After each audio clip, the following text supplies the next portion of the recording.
Bismillahirrahmanirrahim. Pembahasan kita kali ini adalah membahas tentang hukum dari syibhul jumlah. Pada pembahasan terdahulu telah dinyatakan bahwa syibhul jumlah yang berupa jar majrur atau dzaraf ini wajiblah memiliki muta'allaq. Dalam hal ini huruf jarnya haruslah berupa huruf jar asli. Jadi huruf jar asli dan kemudian dzaraf itu pasti dan harus memiliki muta'allaq. Lalu bagaimanakah posisi daripada syibhul jumlah tersebut di dalam susunan kalimat? Syibhul jumlah yang berupa susunan jar majrur atau dzaraf dalam hal ini memiliki hukum yang sama dengan hukumnya jumlah, di mana yang pertama, manakala syibhul jumlah tersebut terletak setelahnya isim ma'rifat, maka mahal i'rab daripada syibhul jumlah ini adalah sebagai hal. Sekali lagi, manakala terletak setelahnya isim ma'rifat, maka mahal i'rab daripada syibhul jumlah adalah sebagai hal. Contohnya seperti lafaz ra'aitu al-hilala baina as-sahabi. Ra'aitu melihat siapa saya, al-hilala kepada hilal, bainas sahabi di antara awan. Kita perhatikan lafaz bainas sahab. Ini adalah susunan dzaraf, di mana dzaraf ini terletak setelahnya lafaz al-hilal yang dalam hal ini berupa isim ma'rifat yang dimakrifatkan dengan al. Maka mahal i'rab daripada bainas sahab ini adalah sebagai hal daripada al-hilal. Jadi maknanya adalah ra'aitu melihat siapa saya, al-hilala kepada hilal, bainas sahabi padahal berada di antara awan. Atau bainas sahabi ini diganti dengan susunan jar majrur seperti fil ufuki. Ra'aitul hilala fil ufuki. Ra'aitu melihat siapa saya, al-hilala kepada hilal, fil ufuki di ufuk. Sama dengan posisi daripada bainas sahab di sini, karena memang susunan jar majrur ini terletak setelahnya isim ma'rifat, maka mahal i'rabnya adalah sebagai hal. Jadi ra'aitu melihat siapa saya, al-hilala kepada hilal, fil ufuki padahal berada di ufuk. Contohnya yang ada di dalam ayat Al-Quran seperti lafaz fajtanibu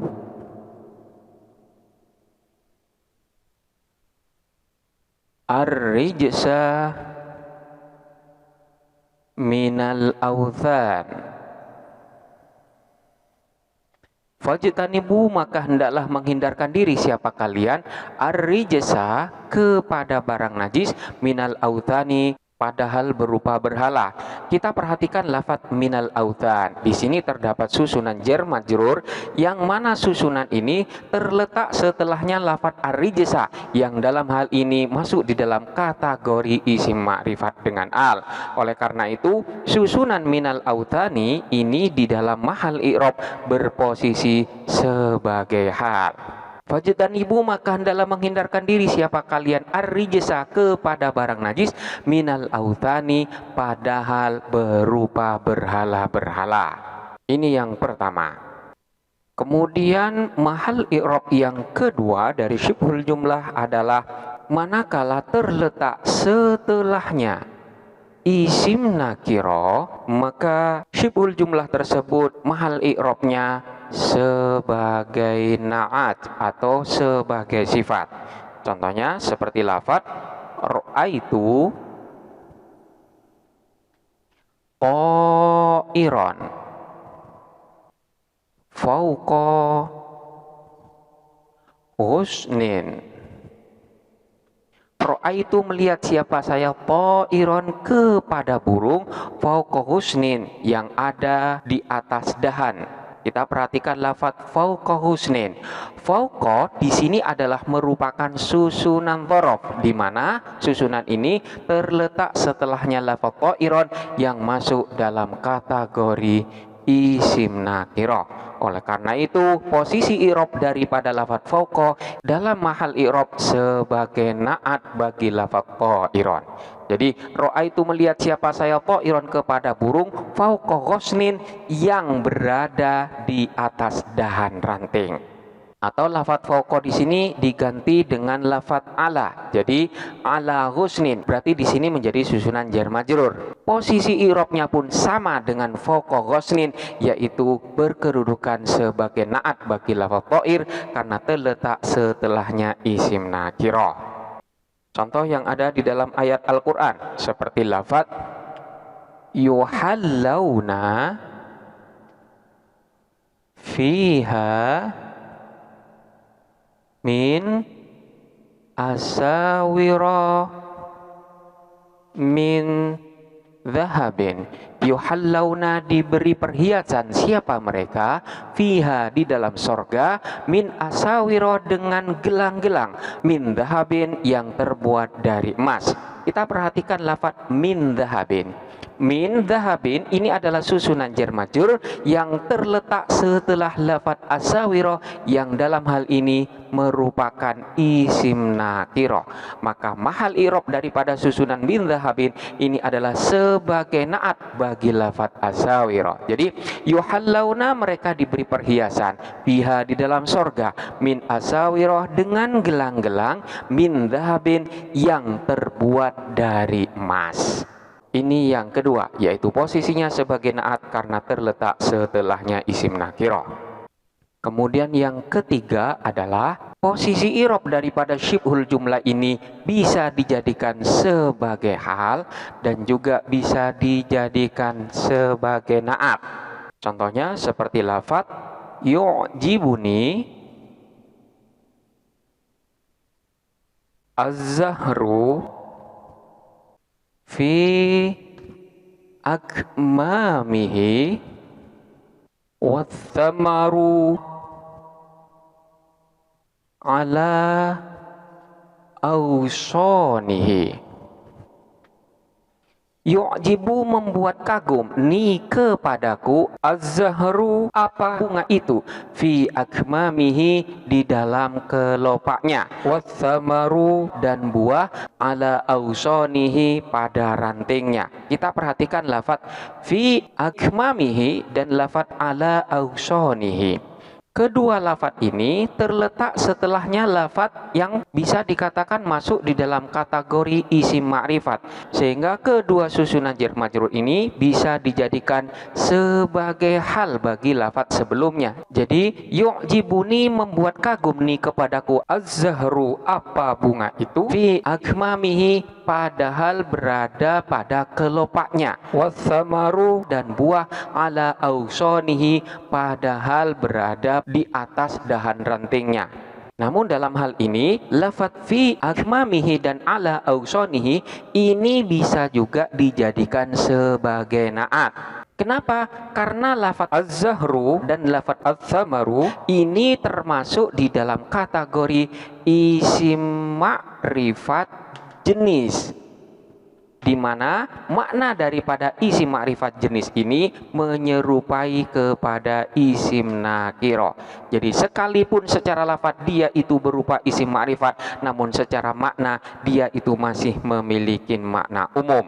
Jadi lafaz az-zahru bunga ini juga masuk di dalam kategori isim jenis karena tidak disebutkan bunga apa. Begitu juga dengan lafaz az-zamaru buah ini juga masuk di dalam kategori isim jenis karena masih belum jelas buah apa, buah dari jenis apa. Oleh karena itu fi akmamihi dan lafaz ala awsonihi ini pun boleh dijadikan sebagai na'at. Jadi boleh kita mengartikan dengan yu'jibu membuat kagum nih kepadaku az-zahru apa bunga fi akmamihi yang berada pada kelopaknya atau padahal berada pada kelopaknya. Jadi boleh dua, hal ataupun na'at. Begitu juga dengan lafaz selanjutnya wathamaru dan kepada buah ala awsonihi ausonihi, padahal berada pada dahan rantingnya, atau juga dijadikan sebagai naat, ala ausonihi, yang berada di atas dahan rantingnya.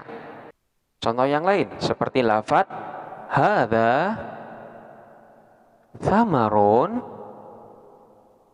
yani'un ala ausonihi. Hadza, adapun ini, thamarun, ialah buah, yani'un, yang matang, ala ausonihi, pada dahan rantingnya. Kita perhatikan lafaz ala ausonihi. Susunan jar majrur ini terletak setelahnya lafaz thamarun, yang secara lafaz dia adalah merupakan isim nakirah. Sebagaimana kaidah yang pertama, manakala syibhul jumlah terletak isim nakirah, maka kedudukan i'rabnya adalah sebagai na'at. Jadi ala ausonihi, yang berada di atas dahan rantingnya. Namun dalam hal ini susunan jar majrur ini juga boleh dijadikan sebagai hal. Hal itu dikarenakan lafaz thamar di sini telah diberi naat, sehingga isim nakiroh yang telah disifati maka maknanya seperti isim ma'rifat. Oleh karena itu lafaz ausonihi di sini juga boleh dijadikan sebagai hal. Hadza, adapun ini, thamarun, ialah buah, yani'un, yang matang, ala ausonihi, yang berada pada dahan rantingnya, atau padahal berada pada dahan rantingnya. Jadi kedudukan i'rabnya boleh dua, boleh dijadikan sebagai naat dan boleh juga dijadikan sebagai hal. Ini adalah beberapa hukum daripada syibhul jumlah ketika berada di dalam susunan kalimat, di mana hukumnya pun sama dengan hukum dari jumlah. Selanjutnya adalah hukum dari membuang muta'allaq. Setiap syibhul jumlah, yaitu jar majrur maupun susunan dzaraf, wajib memiliki muta'allaq, yaitu lafaz yang memiliki kaitan makna dengan syibhul jumlah tersebut.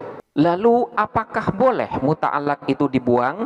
Maka dalam hal ini terdapat beberapa ketentuan, yaitu manakala syibhul jumlah ini berposisi sebagai khobar, atau sebagai hal, atau sebagai naat, atau dia berposisi sebagai silah. Maka ketika posisinya sebagai beberapa hal ini, maka muta'allaq wajiblah dibuang dengan mentakdir lafaz kainun atau lafaz mustaqirrun. Sekali lagi, manakala syibhul jumlah ini berposisi sebagai khobar, atau sebagai hal, atau sebagai naat, atau dia berkedudukan sebagai silah, maka dalam hal ini muta'allaq wajib dibuang dengan mentakdir lafaz mustaqirrun atau lafaz kainun. Ini manakala muta'allaqnya berupa kalimat isim. Boleh pula mentakdir dengan muta'allaq yang berupa kalimat fi'il. Jadi dalam hal ini takdirannya adalah kana istaqarra.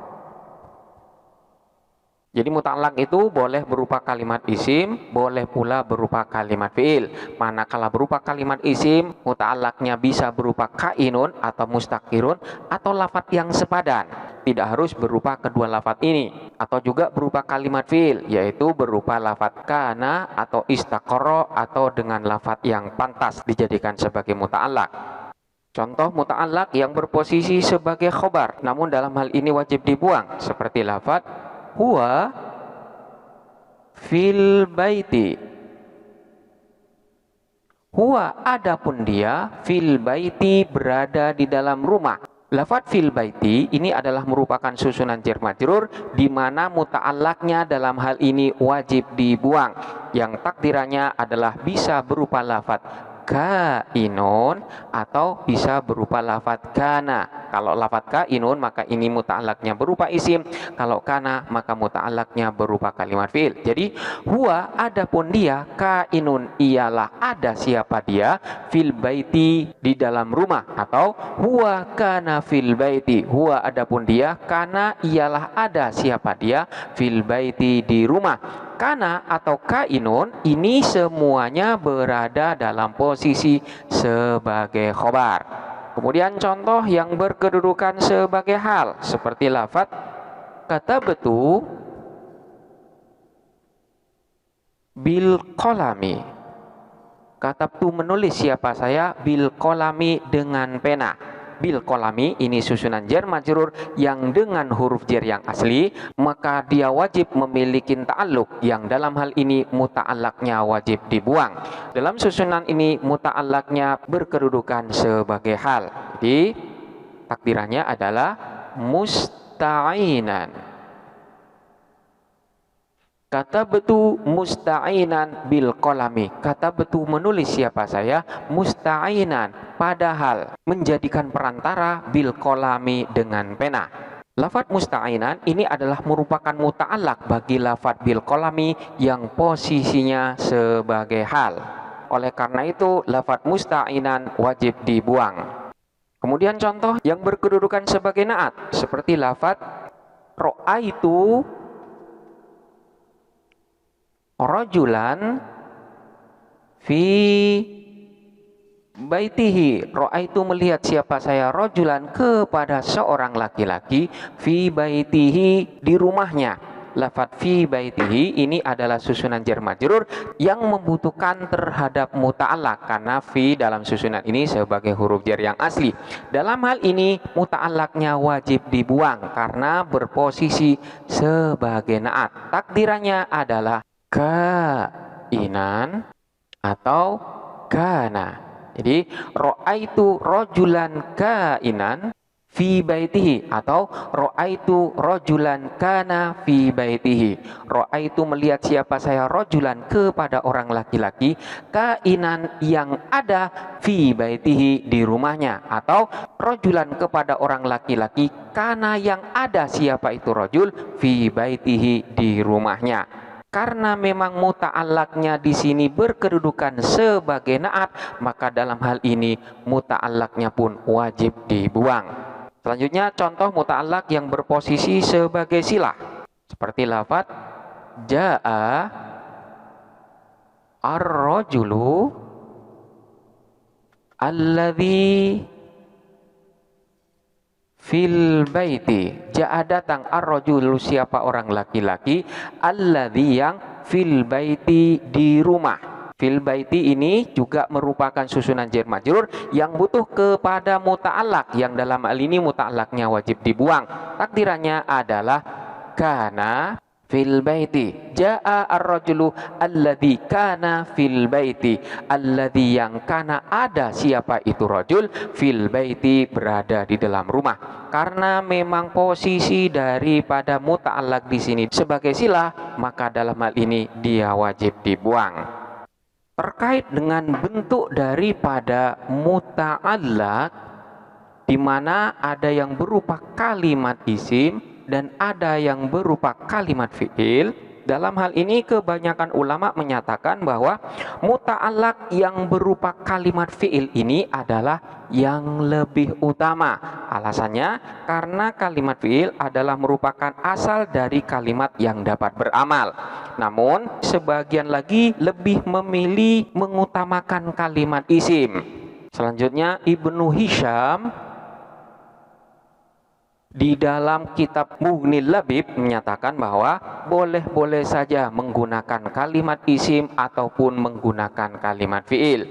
Namun manakala berada pada keadaan yang menuntut untuk mengutamakan salah satunya, maka dinyatakan lebih baik menggunakan muta'allaq tertentu. Bisa berupa kalimat isim, bisa berupa lebih mengutamakan kalimat fi'il.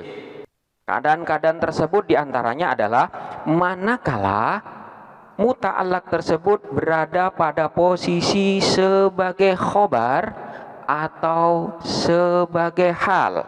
Maka dalam hal ini muta'allaq lebih utama berupa kalimat isim. Contohnya seperti lafadz fa kharaja ala qaumihi fi zinatihi. Fa kharaja maka keluar ala qaumihi pada kaumnya fi zinatihi padahal dalam keadaan berhias. Kita perhatikan lafaz fi zinatihi. Di sini adalah susunan jar majrur yang memiliki muta'allaq yang wajib dibuang.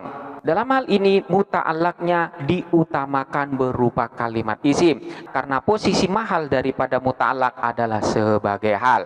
Jadi takdirannya adalah kainan. Jadi fa kharaja ala qaumihi kainan fi zinatihi. Fa kharaja maka keluar ala qaumihi pada kaumnya kainan padahal dalam keadaan fi zinatihi berhias. Jadi kainan fi zinatihi berada dalam keadaan berhias.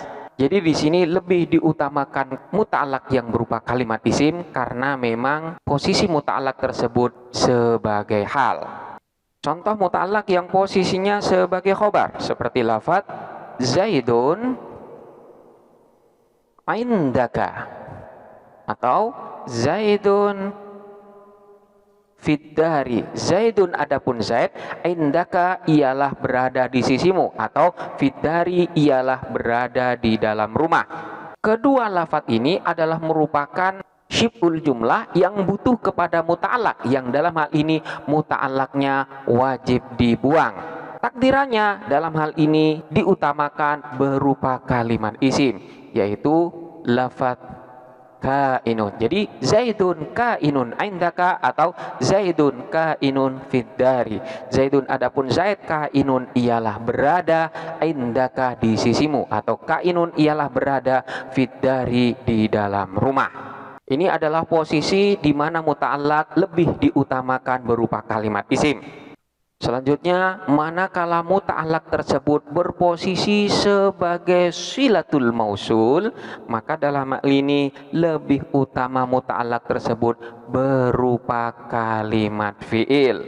Contohnya seperti lafadz walahu man fis samawati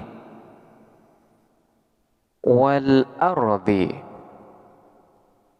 Walahu dan ialah bagi Allah man adapun orang fis samawati wal ardi yang ada di langit wal ardi dan bumi. Segala makhluk yang berada di langit dan bumi ialah milik Allah dan berada di dalam kekuasaan Allah. Kita perhatikan lafadz fis samawati wal ardi. Ini adalah susunan jar majrur yang dalam hal ini butuh terhadap muta'allaq yang di dalam susunan ini muta'allaq tersebut dibuang karena posisi daripada muta'allaq adalah sebagai silah dari lafadz man. Dalam hal ini muta'allaqnya diutamakan berupa kalimat fi'il.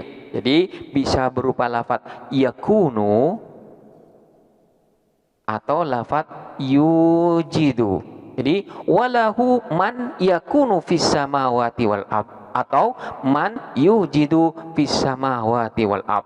Walahu dan ialah bagi Allah man adapun orang yakunu yang ada fis samawati wal ard di langit dan di bumi atau yujidu yang ada fis samawati wal ard di langit dan di bumi. Lafadz yakunu dan lafadz yujidu sebagai silah daripada man ini pun wajib dibuang.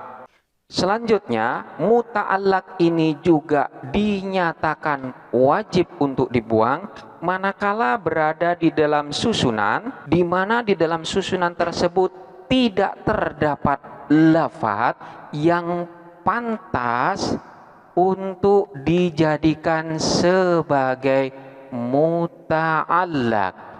Sekali lagi, manakala di dalam suatu susunan di mana di sana terdapat syibhul jumlah, maka muta'allaq daripada syibhul jumlah tersebut dinyatakan wajib dibuang manakala tidak terdapat lafadz yang pantas untuk dijadikan muta'allaq. Sebagaimana pada pembahasan terdahulu telah dinyatakan bahwa muta'allaq itu bisa berupa kalimat fi'il, bisa berupa isim fi'il, bisa berupa masdar atau juga bisa berupa isim sifat dan juga bisa berupa kalimat isim yang ditakwil dengan sifat mushtaq.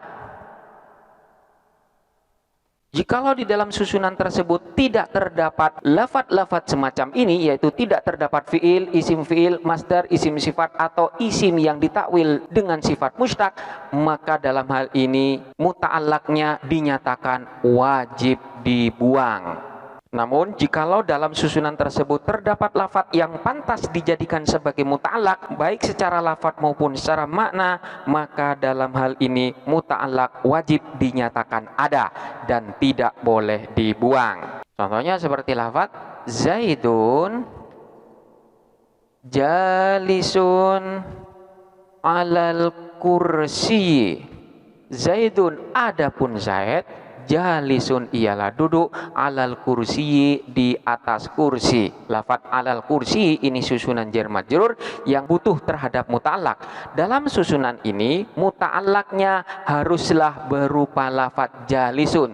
Tidak boleh dinyatakan bahwa muta'allaqnya di sini dibuang. Kenapa? Karena di dalam susunan ini terdapat lafadz yang pantas untuk dijadikan muta'allaq, yang dalam hal ini adalah lafadz jalisun, di mana lafadz jalisun ini adalah merupakan isim sifat. Jadi isim sifat ini bisa berupa isim fa'il, bisa berupa isim maf'ul, sifat musyabbahah, sifat mubalaghah, isim tafdil, dan jalisun ini bentuknya berupa isim fa'il. Oleh karena itu tidak boleh kita katakan bahwa muta'allaq daripada lafadz alal kursi ini dibuang, karena di sini sudah terdapat lafadz yang pantas untuk dijadikan muta'allaq, yaitu lafadz jalisun. Contoh yang lain seperti lafadz Khalidun madrubun fiddari. Khalidun, adapun Khalid, madrubun ialah dipukul, fiddari di rumah. Fiddari ini adalah susunan jar majrur yang butuh terhadap muta'allaq, yang di dalam susunan ini tidak boleh kita katakan bahwa muta'allaqnya di sini dibuang, karena di dalam susunan ini terdapat lafadz yang pantas untuk dijadikan muta'allaq, yaitu lafadz madrubun yang berupa isim sifat yang bentuknya adalah isim maf'ul. Jadi Khalidun, adapun Khalid, madrubun ialah dipukul, fiddari di rumah. Apanya yang di rumah itu?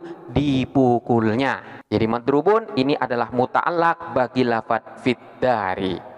Ini adalah beberapa penjelasan tentang hukum daripada syibhul jumlah serta hukum dari membuang muta'allaq. Selanjutnya silahkan dipelajarin dengan seksama dan sampai jumpa pada pembahasan berikutnya.